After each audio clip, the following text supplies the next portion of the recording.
Il-Partit Nazzjonalista qed juża l-grupp tal-Partit Popolari Ewropew biex jikkonvinċi l-Parlament Ewropew stess biex jieħu azzjoni immedjata dwar il-Panama Papers. Dan tispjega l-Gazzetta Kulħadd bilan li tkun irtirata s-sejħa deputati nazzjonalisti Beppe Fenekadami u Tonio Fenek li sejħhom il-Pana Committee magħruf għall-investigazzjoni fuq il-każ tal-Panama minħabba li huma diretturi ta' kumpaniji li spiċċaw f'kontroversja.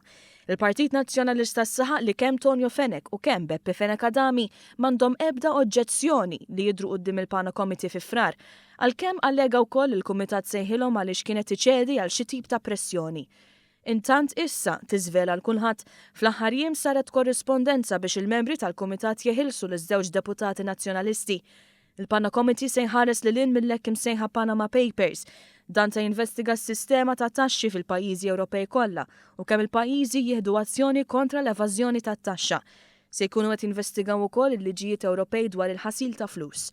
Dan b'enfasi fuq kif setgħu fallew direttivi Ewropej brabta mad-dinja finanzjarja, speċjalment f'każi ta' intermedjarji li jiffaċilitaw il-ftuħ tal-kumpaniji, bħalma kien il-każ ta' Fenlex li msieħba li fiha kien hemm il-President tal-Eżekuttiv Nazzjonalista Anne Fenek.